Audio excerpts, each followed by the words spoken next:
Europe 1, il est 6h40. Malgré les crises, la générosité des Français reste au rendez-vous.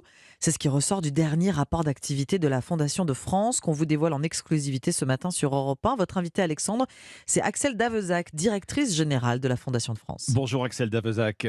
Bonjour. La Fondation de France, fondation totalement indépendante, on le rappelle, déclarée d'utilité publique.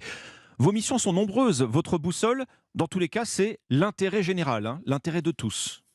Absolument. Notre boussole, comme vous le dites, nous avons été créés en fait pour accompagner tous ceux qui veulent agir pour l'intérêt général. Donc concrètement, des donateurs, des fondateurs, et puis tous les acteurs de terrain, toutes les associations qui chaque jour œuvrent au quotidien pour ceux qui en ont besoin. Et le rôle de la Fondation de France, au fond, c'est de faire ce réseau, ce lien entre ceux qui veulent agir et tous les projets sur le terrain. L'intérêt général et la philanthropie, je m'arrête sur ce mot que vous mettez en avant, le soutien désintéressé, sans rien attendre en retour, c'est une valeur qu'il est important de préserver aujourd'hui, Axel Davezac.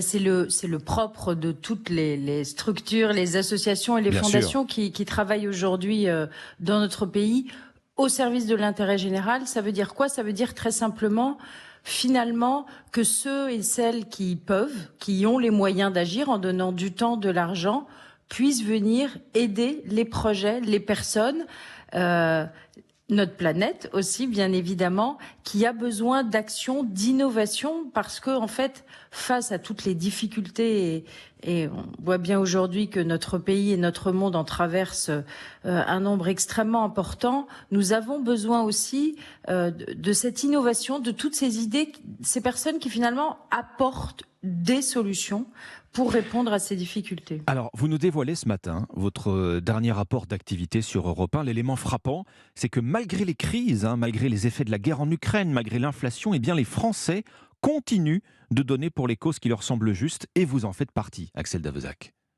Oui, alors d'abord je veux remercier toutes celles et tous ceux qui font confiance à la Fondation de France. Je crois que pour nous c'est d'abord un encouragement à continuer nos actions, parce que il est vrai que face à toutes les crises que vous avez citées, au fond, notre devoir est encore plus grand, et je crois que c'est un sentiment qui est très partagé avec toutes les associations avec lesquelles on travaille, c'est comment faire plus vite et comment faire mieux. Oui. Et pour faire ça, nous avons aussi besoin de la confiance des donateurs. Et moi, je suis très heureuse que la Fondation de France puisse être présente, puisse continuer à développer son action. Alors, ça dit autre chose aussi, c'est que on met souvent en avant l'individualisme, les conflits, les difficultés, l'incapacité des personnes, finalement, dans notre pays, à discuter, à parler entre elles. Moi, je garde une dose d'optimisme. Je pense simplement que si on offre et qu'on réserve des espaces où on peut laisser s'exprimer cette générosité, cette envie d'aider, en fait, les Français sont très généreux et les Français ont envie fondamentalement de trouver des solutions et que ça aille mieux. les Français très généreux, la preuve en chiffres, dans votre dernier rapport, Axel Davezac, plus 38% de dons en un an enregistrés à la Fondation de France. C'est une surprise pour vous ? Alors à cette hauteur-là, oui, c'est une surprise.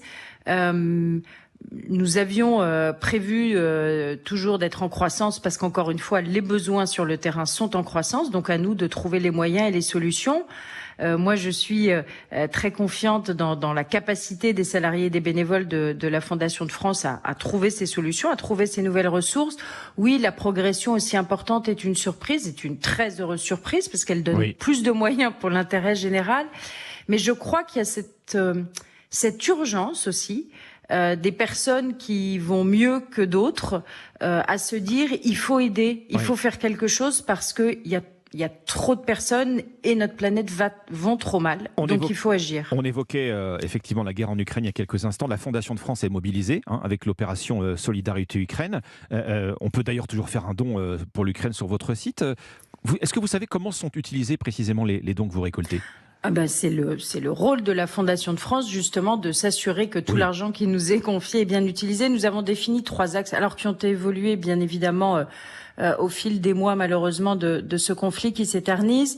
Il y a ce qu'on appelle toujours les besoins primaires, c'est-à-dire nourrir les gens, les héberger, et puis très grand soutien pendant l'hiver pour donner des abris et du chauffage aux personnes déplacées dans cette zone. Le deuxième axe qui est extrêmement important et auquel la Fondation de France tient beaucoup et dont on parle moins, c'est tout ce qui est de l'aide sociale et psychologique. Vous savez que une particularité de ce conflit, c'est que des femmes et des enfants, en très grand nombre, se retrouvent seuls, puisque les hommes sont restés pour se battre. Et donc, nous avons un très gros travail à la fois d'accompagnement psychologique, parce que c'est très dur pour ces femmes de se retrouver en quelque sorte seules avec les enfants à devoir tout penser, tout gérer. Donc du soutien psychologique, de l'aide sociale et puis de l'accompagnement aussi, parce que c'est des femmes déplacées qui finalement s'installent pour une durée indéterminée dans un nouveau lieu. Il faut aussi recréer du lien social, leur créer un réseau et les aider à trouver une activité professionnelle. Et puis le troisième axe, bien évidemment, c'est l'aide médicale, le matériel, les médicaments pour les personnes sur place. Axel Davezac, autre mission de la Fondation de France, vous soutenez également la reconstruction de Notre-Dame. Vous avez collecté, je crois, plus de 30 millions d'euros. Même question, comment sont utilisés ces dons pour Notre-Dame ? Alors,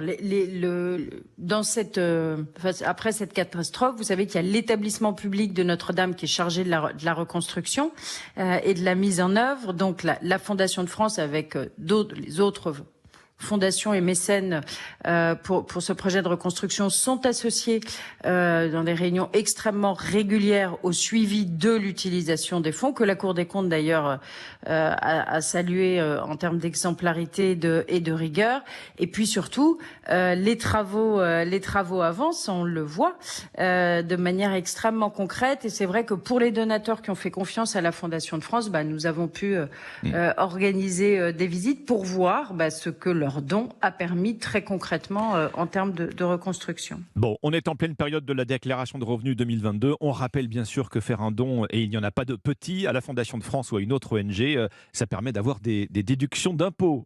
Merci Axel Davezac. Je rappelle que vous êtes directrice générale de la Fondation de France avec ce rapport que vous nous dévoilez ce matin sur Europe 1 et qui révèle la générosité des Français malgré les crises. Merci à vous. Merci à vous, bonne journée. Europe 1